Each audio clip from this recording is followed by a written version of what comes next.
Il est 8h40 sur studiocalita.com. Comme chaque matin, à cette heure-là, nous avons le plaisir de vous présenter la revue de la presse et des médias israéliens de ce matin avec une manchette du Haaretz qui est consacrée ce matin à l'émissaire spécial du président américain Donald Trump pour le Proche-Orient, Jason Greenblatt, qui est attendu très prochainement en Israël et dans la région.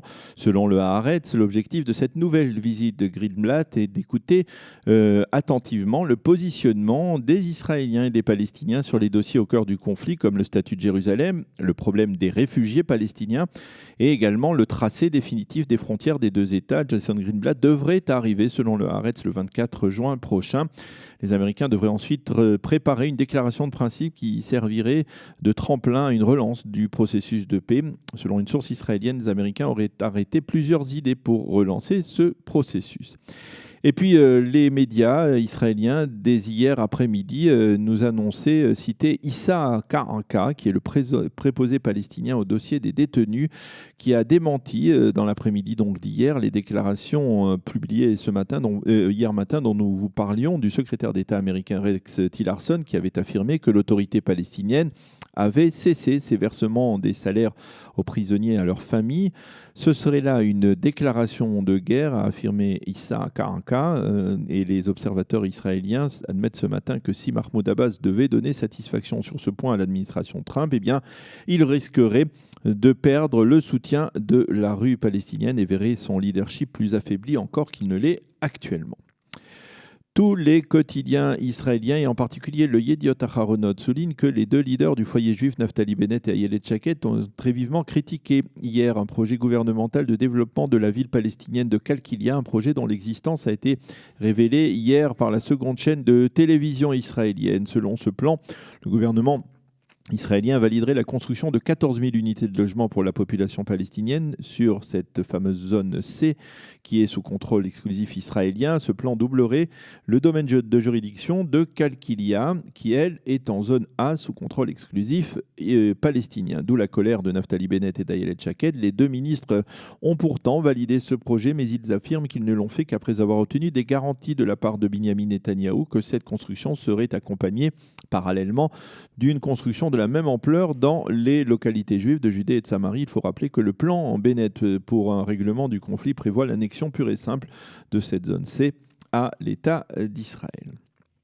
Alors que justement l'État d'Israël remporte au cours des derniers mois quelques succès diplomatiques au sein des Nations Unies, en particulier grâce à l'ambassadrice des États-Unis à l'ONU, Nikki Haley, eh bien, l'État d'Israël pourrait essuyer un revers diplomatique de la part d'une de ses députées à la Knesset. En effet, la députée arabe israélienne Aïda Touma Soliman de la liste arabe unifiée a été invitée par les Palestiniens à prendre la parole lors d'une prochaine session des Nations Unies consacrée au 50e anniversaire de ce que les Palestiniens appellent l'occupation israélienne, une invitation qui n'a pas plu à l'ambassadeur d'Israël à l'ONU, Dadi Danon.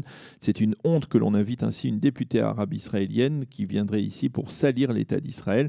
Celle-ci lui a répondu « Ma mission est de faire entendre ma voix sur toutes les scènes possibles ».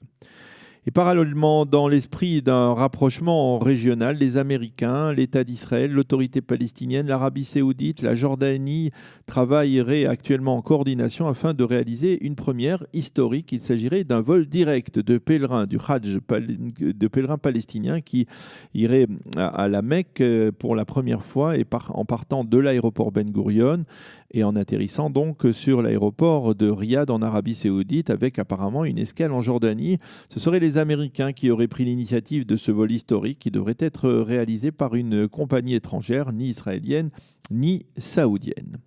Le Israël Hayom révèle en manchette ce matin les propos du général de réserve Yair Naveh, qui était il y a 12 ans le commandant en chef de la région centre, et c'est à ce titre qu'il a donné l'ordre d'évacuer les deux des localités du nord de la Samarie, Homesh et Sanour, dans le cadre du plan d'évacuation du Gush Katif qui avait été décidé par le gouvernement d'Ariel Sharon en 2004. Aujourd'hui, 12 ans plus tard, le général Yair Naveh avoue qu'il s'est agi d'une dramatique erreur. Nous n'avons n'avons tiré aucun profit de cette évacuation. Rien n'a changé en bien, a-t-il dit, avant d'affirmer qu'il était temps de réinstaller ou de repeupler ces deux localités, donc de Judée et de Samarie, qui avaient été évacuées quelques jours après la fin de l'évacuation du Gush Katif.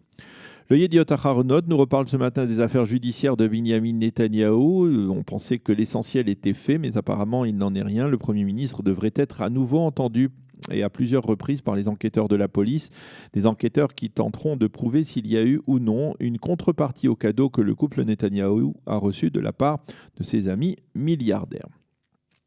Tous les quotidiens israéliens nous montrent ce matin les photos impressionnantes du grand incendie d'un immeuble de 27 étages à Londres. Les journaux nous relatent comment une femme a lancé son enfant dans le vide en demandant en passant de l'attraper. L'enfant a été sauvé, mais on ne sait pas encore ce qui est advenu de la mère.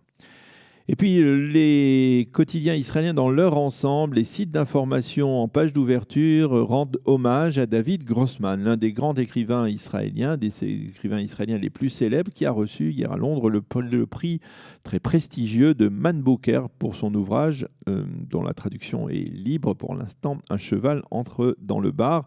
Le prix Man Booker est un prix littéraire prestigieux britannique d'un montant de 50 000 livres sterling, qui est considéré comme le second prix au niveau du prestige après le prix Nobel de littérature. Grossman a reçu également le titre de meilleur roman traduit en anglais pour l'année 2017. À noter que David Grossman n'a reçu que la moitié du montant de son prix.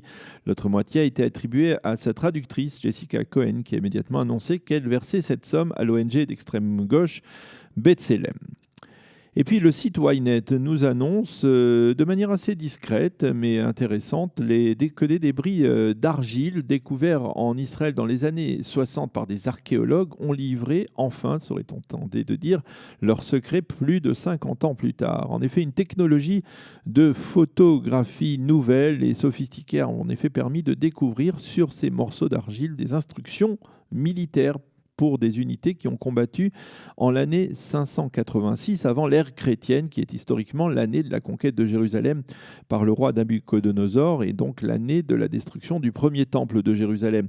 Ce sont des chercheurs de l'université de Tel Aviv qui ont mis à jour ces inscriptions sur quelques 90 débris d'argile découverts à Tel Arad dans le Negev et qui depuis étaient exposés au musée d'Israël. Ces débris d'argile étaient en quelque sorte des lettres ou des ordres d'un officier qui s'appelait Hananiahu, envoyé à un autre officier de la logistique de la garnison de Tel Arad qui s'appelait lui Eliashiv. C'est quasiment officiel et c'est annoncé par l'ensemble des suppléments sportifs israéliens de ce matin. David Blatt deviendra demain officiellement l'entraîneur du Maccabi Tel Aviv en basketball. Le célèbre entraîneur qui a atteint il y a 2 ans avec Cleveland la finale de la NBA redevient l'entraîneur d'une équipe qu'il a portée au sommet du basketball européen. Mais qui, cette saison, a vécu la pire saison de son histoire en accumulant les défaites et les éliminations et en changeant à 4 reprises d'entraîneur. C'est donc le comeback auquel rêvaient les supporters du Maccabi Tel Aviv, affirment les médias et les journaux israéliens. David Blatt a entraîné Maccabi jusqu'à l'été 2014 et il devrait recevoir pour la prochaine saison un salaire d'1,5 million de dollars.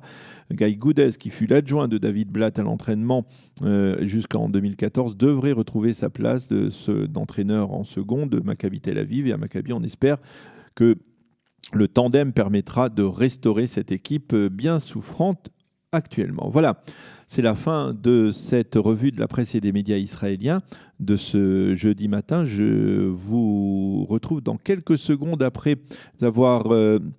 un jingle pour parler avec Catherine Duperron qui nous parlera donc de ce documentaire que Arte n'a pas souhaité diffuser. Nous en reparlerons dans quelques secondes.